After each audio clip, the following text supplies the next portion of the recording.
Hey everyone, so I started having this problem in our shower where it would just drip, drip, drip constantly, really to the point where it would actually keep us up at night. So I started trying to figure this out myself. Figured I'd try to DIY it, not call a plumber. Got in way over my head, but was eventually able to fix it. So I wanted to show you my journey.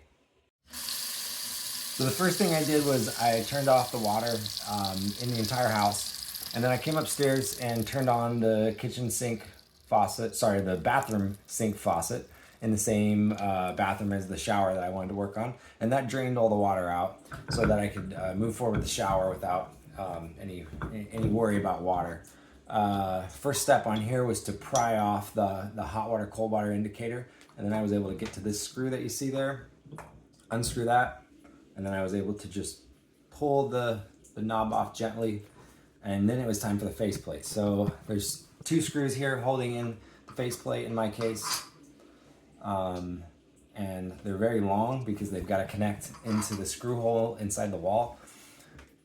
So get those two out, and then I tried to pull off the faceplate. I realized that it was cocked in pretty well by whoever put this on.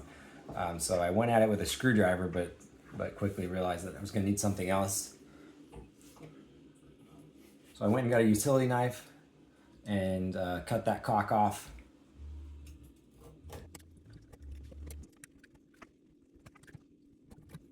Then I was able to get the faceplate off.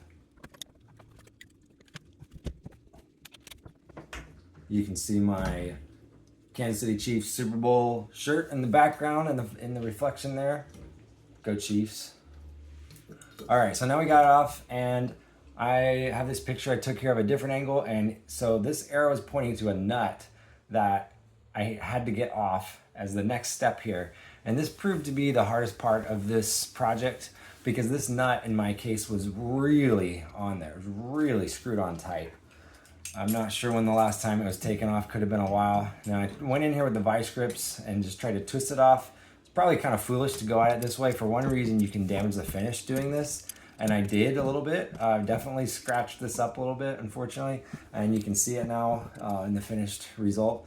So not ideal. The other thing is you can easily bend the copper. And we may talk about that a little bit more later, but you gotta be careful about that. I did come in with a washcloth and put it in between the vice grip and the nut to try to protect that finish eventually, because I realized this was on here really tight and I was really gonna have to crank down on it. So with that washcloth on there, I thought I could just have the freedom to really go for it, but man, it was not moving. So I came in here with another tool. It was kind of at a loss, like I don't know. So tried with the washcloth some more. It was not moving. It's just sliding on me every time. So I came in with some WD-40, tried to spray it everywhere I could spray it, try to get it in between this little groove in between the nut and the piece that's behind it, really get it in there. And I gave it some time, gave it 10, 15 minutes, just to let it work and do its thing. Still wasn't moving at all, and you can see in this time lapse the copper moving behind in the wall. That's not something you want to do too much. You can actually bend those pipes and even break them. That would be a disaster. Then I would be calling a plumber. But in the end, I was able to borrow these pipe wrenches from my father-in-law. This is definitely the right tool. And he suggested, my father-in-law suggested that I try to secure the pipe while I turn to try to be careful about that copper bending or breaking. So you kind of pull in two directions at the same time. So you're going to see me once I get all this adjusted. That's what I was trying to do, just to minimize the impact to the pipe. This is my first time using a pipe wrench, so I figured out.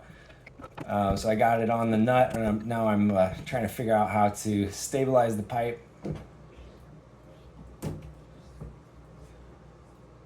So I'm pushing in two directions at the same time, and there was the moment of truth when I finally got it. And look at my hand, like, oh my gosh, I actually got it.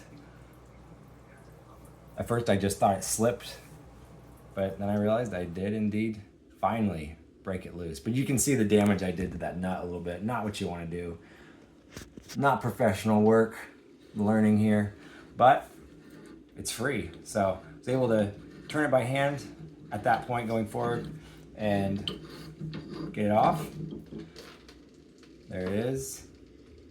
And then behind that there was this just free spinning collar.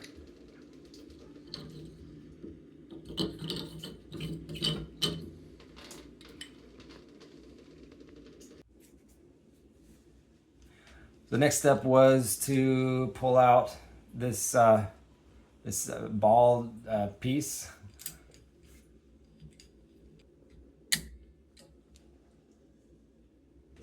Or I don't know if this is called a shower cartridge in this case, but there's a special tool that you can use to pull those out, but I just used a washcloth.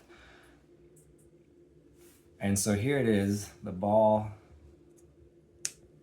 and the other pieces.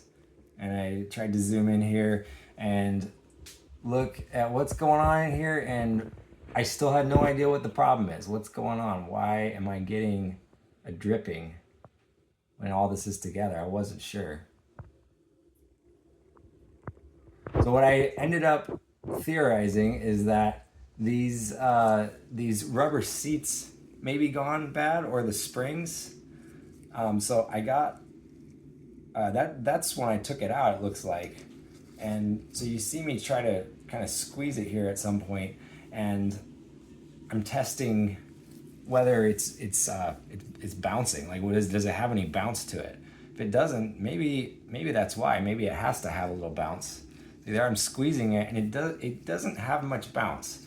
So I ended up buying a new kit with all new components for this entire assembly, and then I realized that the springs that were new felt a lot different than the ones that I had. So I felt like I was on the right track there. So I figured if I put in the new springs and the new seats, maybe I would fix the problem. I got some silicone grease and covered the springs and the seats. Rub that on there. So then it was time to put the springs and the seats in. The spring goes in first. There I am squeezing it, and it feels like it has a lot more spring. Figured that spring is necessary to push against the ball and stop a leak. See, I'm pushing it there, pushing. It does have quite a bit of spring. Spring goes in first, and then the seat. So you can see there the seats. There I'm pushing it more, and it's like the seats almost wouldn't even stay in because the springs are pushing them out. And I figured maybe that's a good thing.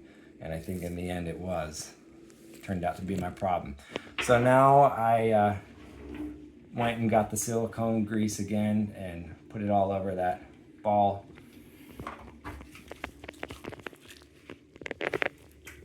I actually did use mostly new pieces from that kit, but I think there was one piece, if I remember, that I had to use the old piece because the new one just wasn't fitting into my assembly for some reason. I think it was that white piece that it was the old one, but the other ones were new.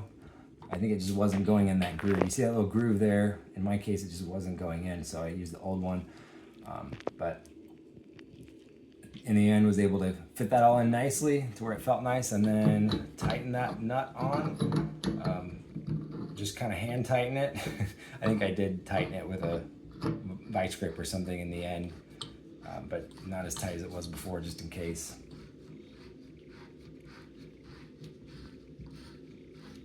And that did fix my problem.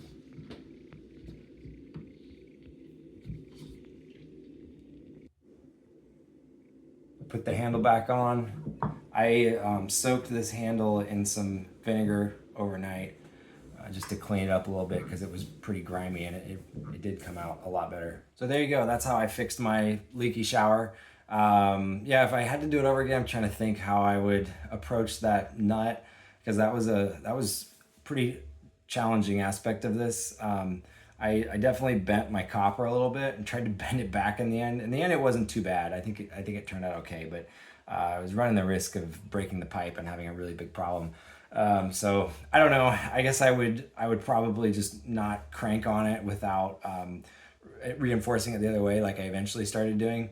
And I would also always use something to protect it, so I wouldn't have damaged the finish that much. And hopefully that'd be sufficient. I know there's some other tricks you can use to maybe make that easier, but yeah, I don't know. I haven't tried any of those. So also, when I got the nut off finally, and pulled out the cartridge, or the ball, I was very surprised to see the ball, because it seems like when I was looking around, the shower cartridges that are the more modern ones is what you find when you look on the internet. So I was expecting to see something more typical and more modern, and this was an older ball style assembly. So I really wasn't sure what to do with that for a while. I had to do some digging, but was eventually able to figure it out. So I wanted to share this out in case it helps anyone. Thanks. I should have taken a video when it was actually dripping, so I had captured that, but I didn't. So sorry about that, but hopefully it's still useful to see the step-by-step along the way.